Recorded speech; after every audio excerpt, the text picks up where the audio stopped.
It's November 3rd, 2021, the beautiful city of the villages in Florida. My name is Jong-woo Han. I am the president of Korean War Legacy Foundation, which has more than 1,500 interviews, not only from United States, but all other 21 countries that participated in the Korean War. We are doing this specially to commemorate the breakout of the Korean War that broke out in 1950. It's the 70th anniversary and is supported by the MPVA, Ministry of Patriots and Veterans Affairs of Republic of Korea.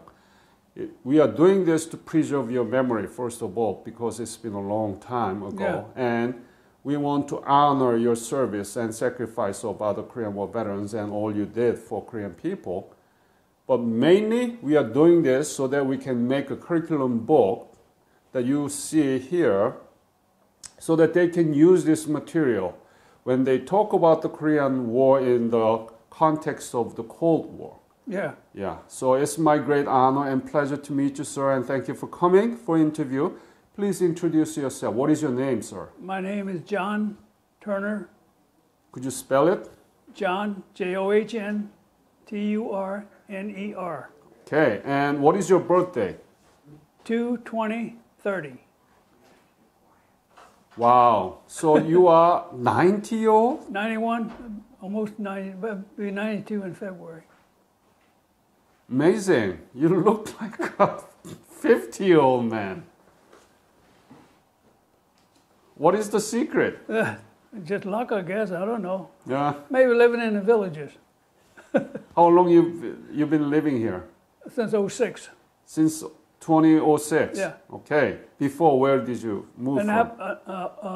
Annapolis, Maryland. Maryland. Yeah. Got it. Where were you born? Annapolis, Maryland. Okay. Annapolis, Maryland. That's a very nice town too. Yeah. Yeah. There is a, what is it, the Navy Academy there. That's right. Yeah. Tell me about your family background when you were growing up. With your parents and your sibling, how many siblings? What did your parents do? Well, my father, he was he worked on a B&O railroad. Mm-hmm. And how many siblings did you have? We had 7. 7? Yeah. 4 boys and 3 girls. And where were you? I'm... Third? Yeah, 3rd. Wow, I'm a magician. So tell me about the school you went through. When did you graduate of high school? What high school was it? Southern High School in Maryland, Annapolis, Maryland. Mm-hmm.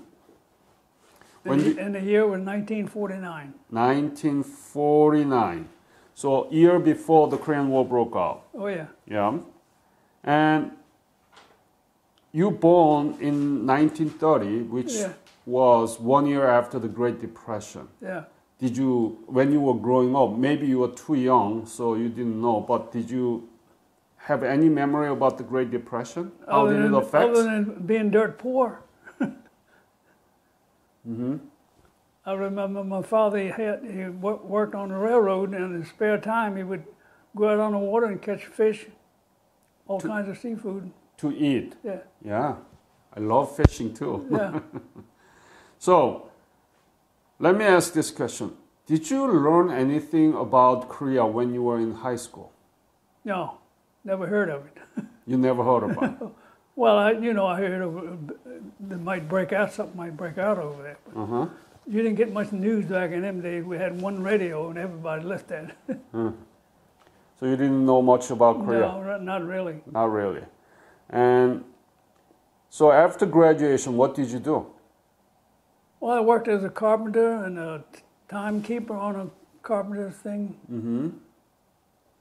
And then when were you drafted or enlisted? No, I enlisted on October 8th, 1951. October 8th, 1951. Yes. So that was already, Korean War broke out, right? Yeah. Yeah? Yeah, it started in 50. So when you enlisted in the middle of the Korean War, didn't you think that you were going to go to Korea as to the war? Well, yeah, I guess I did. And you were not afraid? No, no, you don't get afraid when you're that young. All right, so where did you go to boot camp? Parris Island, South Carolina. So you were a Marine? Yep. Huh. Why? Why did you enlist it for Marine? Because I saw the Marines walking around in the Naval Academy there. So I couldn't wait to get out of high school to join them. Marine Corps. You just look up them and then you like it? Yeah, well, they were all dressed blues and all that kind of stuff, you know. All right, so you went up to Parris Island. What did your parents tell you that you enlisted for Marine and you might be dragged into the Korean War? How did they respond to your enlist? Well, my mother was a little upset, but if I hadn't enlisted, they were going to draft me anyway when I got out of high school. Mm-hmm. So I was going one way or the other. So tell me about your boot camp experience. How hard was it? It was very hard back in them days. Give me details. Well, you mean, for instance, we would have to stand out in the cold weather in a parade field, 105 degrees on a parade field. Yeah. Every morning you get up at 4 o'clock, you get up in front of the tent and you do your stretching and exercise. Then you run the parade field. Then you come back and shave, take a shower, and get dressed, then go to chow. Must be very hard. You are not accustomed to it, right? No. You didn't do that. Not getting up that early.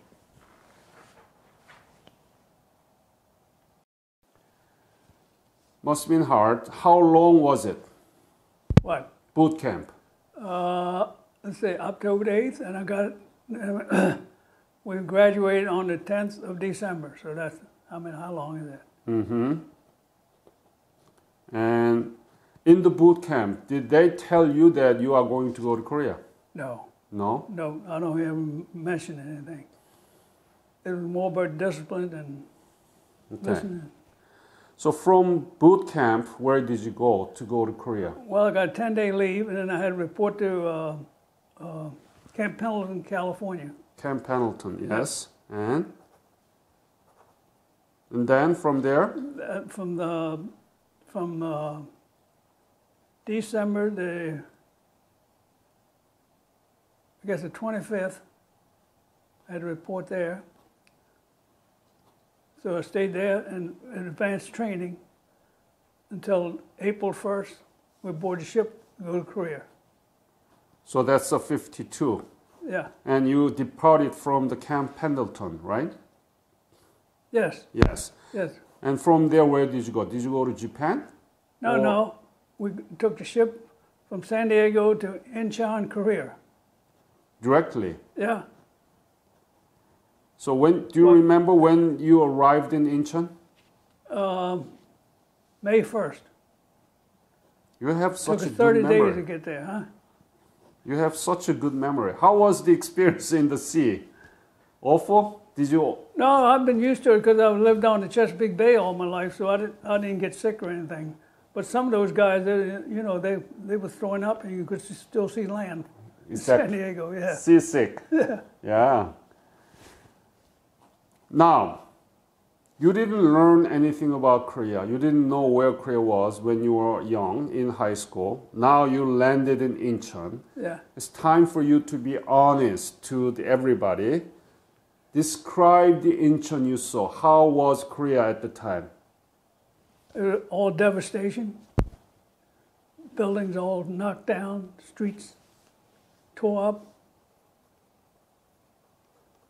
How about people? There was a few people around, but I don't remember seeing that many people. But after that, from Incheon, where did you go? When we got off ship, we took trucks to Incheon. From Incheon, we took the train to Seoul. Seoul. From Seoul, we took it to 38th Parallel, where the 1st Marine Division was stationed. And what was your the unit? I was in the 1st Marine Division, weapons company. And what was your specialty? Flamethrower What is that? The flame. Flamethrower, yeah. You put it on your back and you shoot it. So you are one of those soldiers in the Yeah. picture. Yeah, that's what I wanted, so I got it. So tell me about it. Flamethrower, demolition, and a bazooka, a 3.5 rocket. Bazooka. Yeah. So when you went into Seoul from Incheon, there was no North Korean soldier resistance, right? No, no. Right. Well, we wasn't there that long. Just transferred. That's all on the way up. Yeah. And when you arrive in Seoul, how was the situation in Seoul? Well, that was- because this one, the many school children will listen to your interview and they want to know how Korea was at the time in 1952, Seoul. Because they know Seoul now is a big Yeah, metropolitan I city. know, I've So seen give me the pictures. details, please. Yeah. Well, it was a little better than Incheon. It wasn't quite a devastation, but it was still all tore up. But all I remember about it, other than getting on the truck and going up there, the 38th parallel. But did you see the people in the street in Seoul? Yeah, a few of them walking around the street there. How did they look? How did they live? Do you know anything? Remember? Well, they were poor, I know that. Like what? Like they wanted cigarettes, candy bars, anything you could give them, they wanted. Did you Anything give that we- those? Yeah, we had rations. Yeah, we give them to them. To children? Yeah, most of the children, yeah. Not adult, but children's asking for food. Yeah. Did they eat on the spot or did they bring it to home? I think they must have took it home. I Took don't it remember them eating it right away. Uh-huh. Because they would go from one person to the other, you know. So what did you think about that? I mean, did you think that why am I here in Seoul? It's completely destroyed and so No. people are poor and so on? Being that young, I didn't give it much thought, to tell you the truth. I was just wondering where we were going, because they didn't tell you anything. You just go. But you didn't have opportunity to use flamethrower in Seoul, right? Because it's already... No. No. Okay. You don't get that until you get up on the lines. All right. And so where did you sleep and what did you eat there? Where?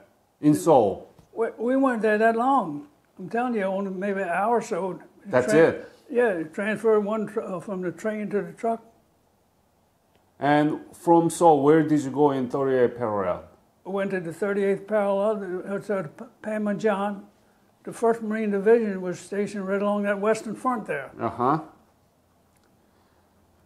And who was the enemy there? I guess it was, Chinese or North Korean? I think they were mostly North Koreans. Mostly North Korean. Yeah. Uh-huh. So, what did you do there in Panmunjom area? Did you engage in a battle or did you patrol? What did you do? We patrolled there for a while. Then after you're there I don't know, I was there for a month or so. Then you got the word to go to an outpost.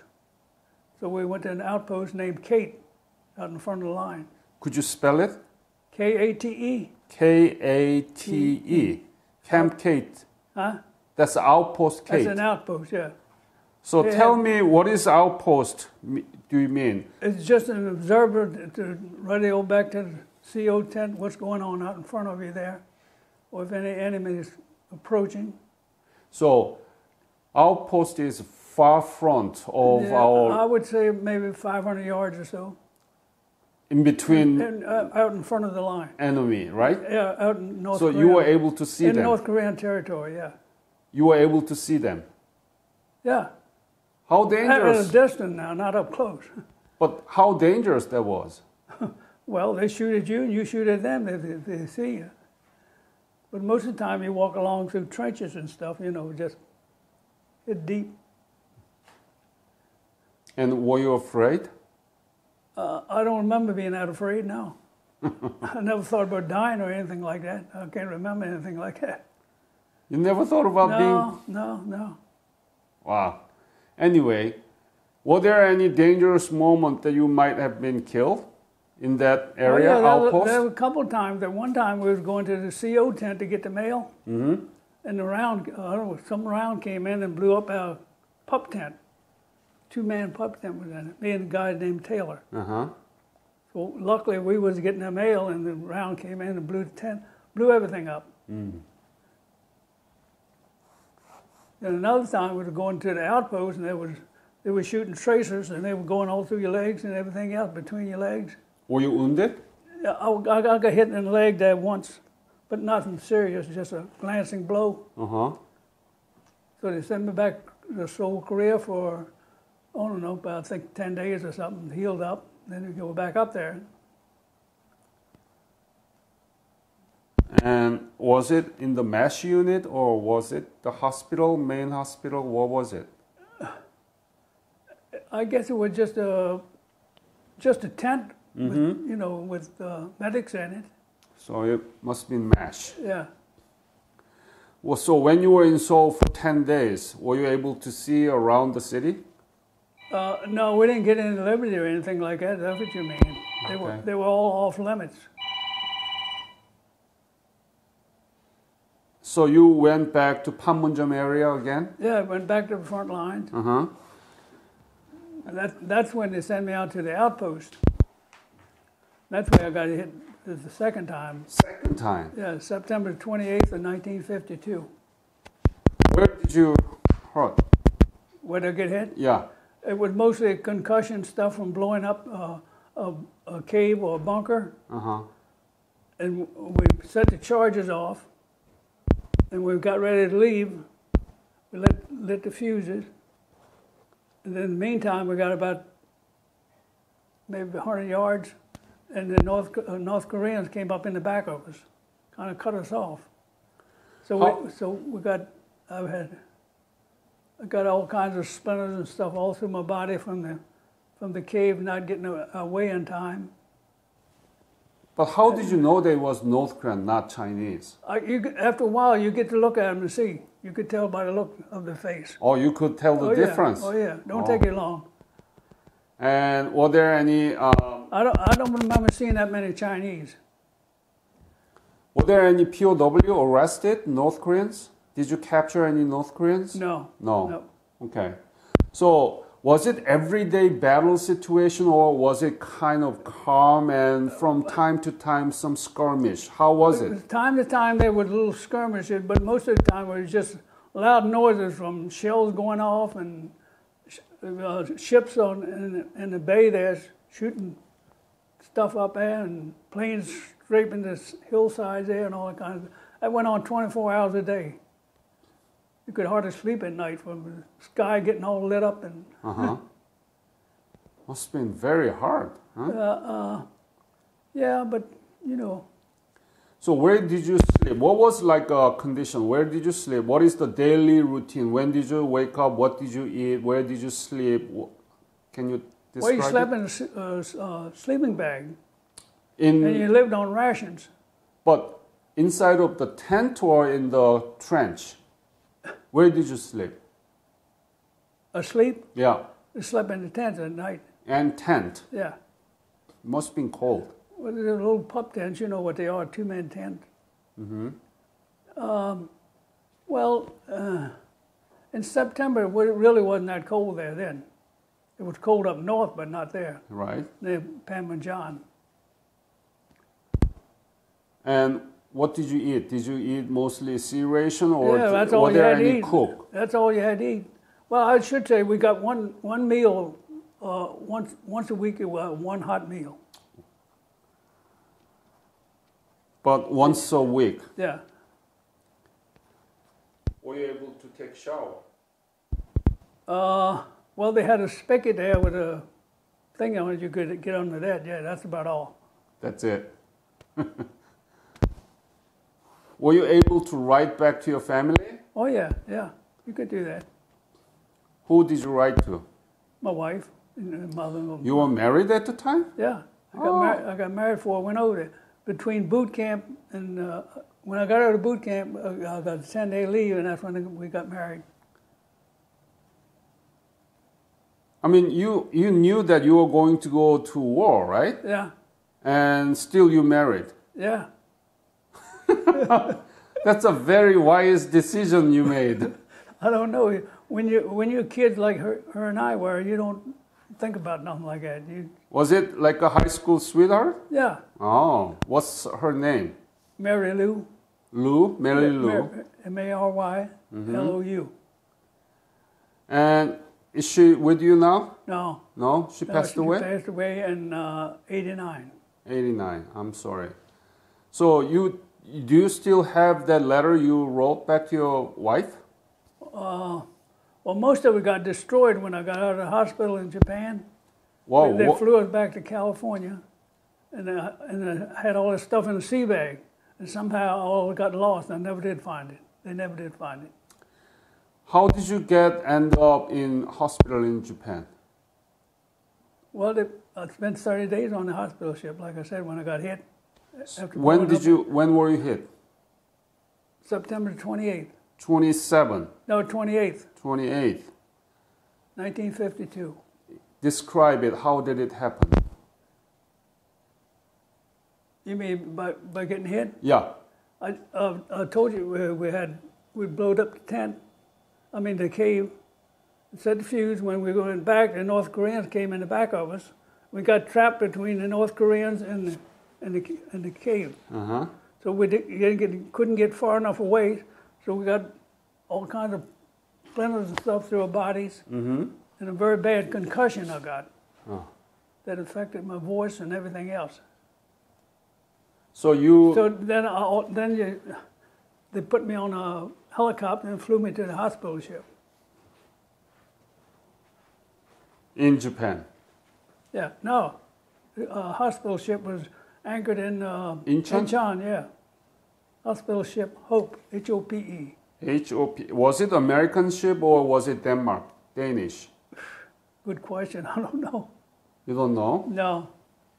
I would guess an American ship.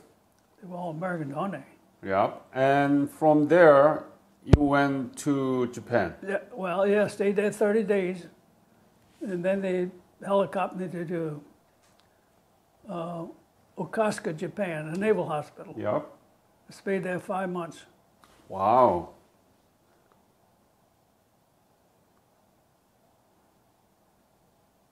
And did they give you Purple Heart? Yeah. What medal did you get? Couple of them. So tell me. I got one when I got hit in the leg. They give you that right in the field there. Then the second one I got back when I was in the hospital in Japan. So you got 2 Purple Hearts. Yeah. Any other medal? No. No. Other than, the routine ones.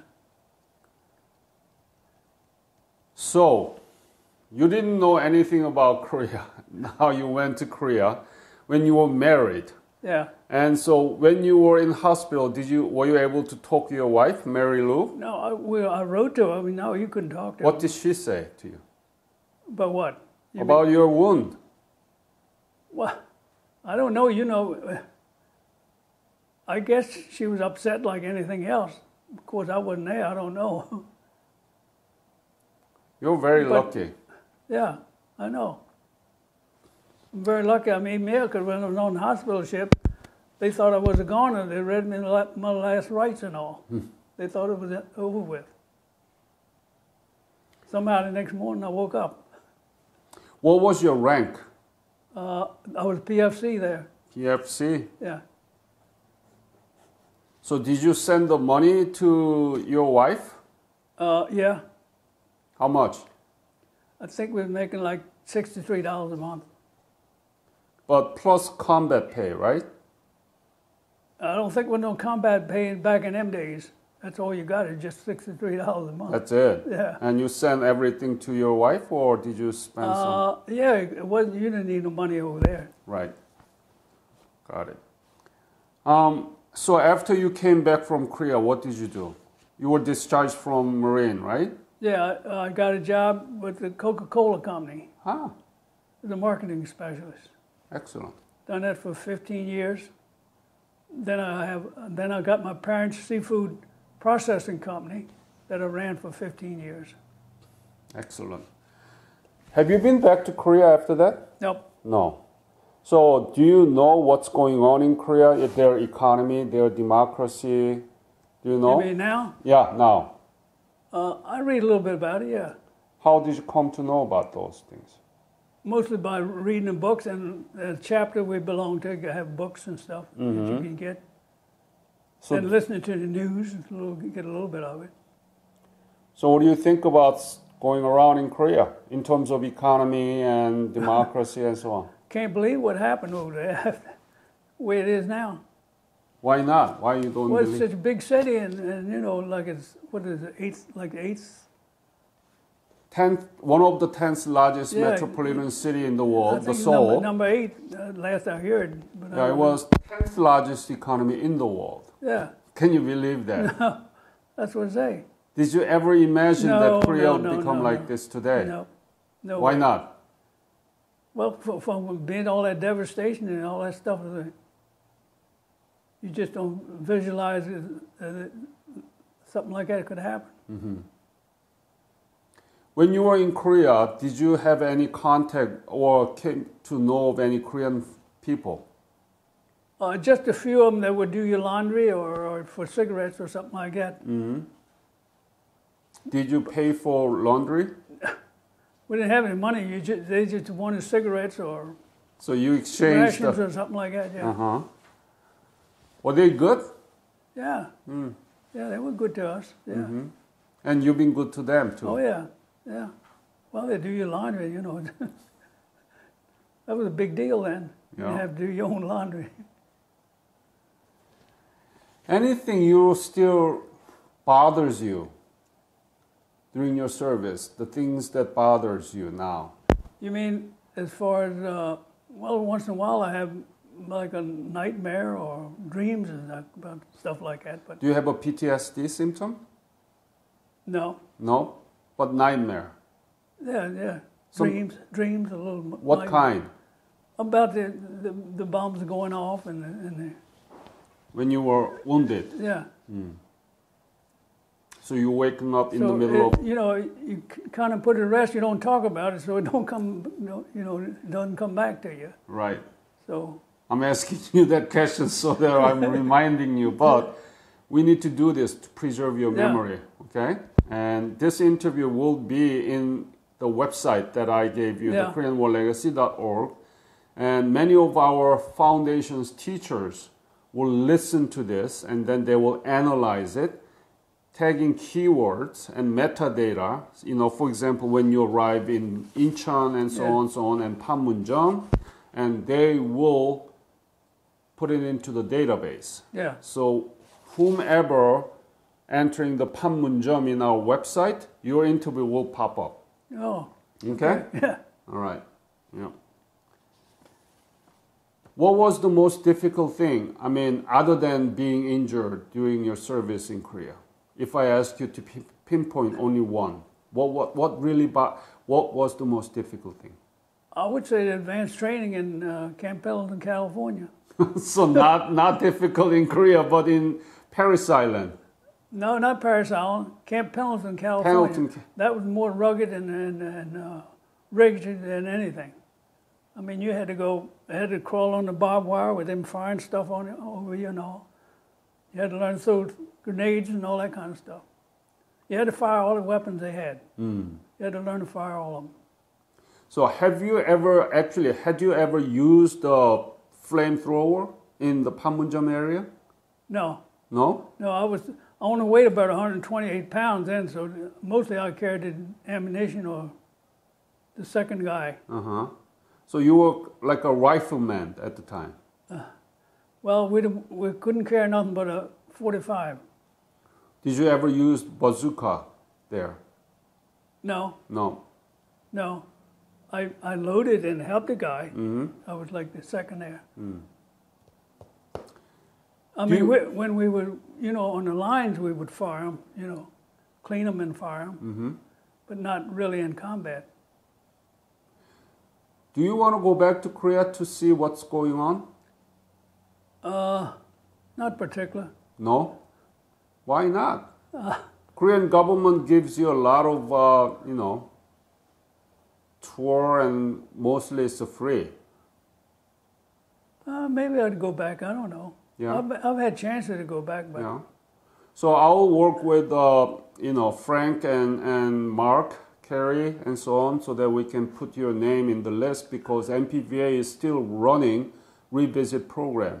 You look healthy, you have such good memory, and you have the history of being wounded there. You will be treated like a hero there. maybe I'll go back. Sure. Okay. Yeah.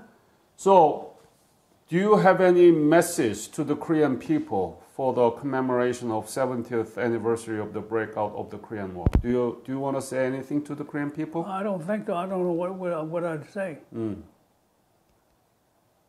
Are you proud to be a Korean War veteran? Oh yeah, sure. Why? What makes you proud of yourself?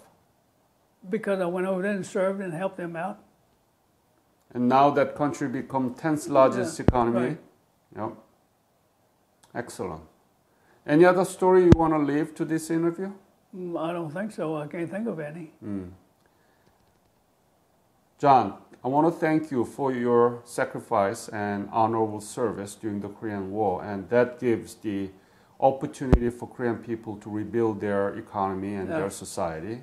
Now we are the strongest ally, right? Yep. So I want to thank you for your service, sir. Okay. Thank you. Okay.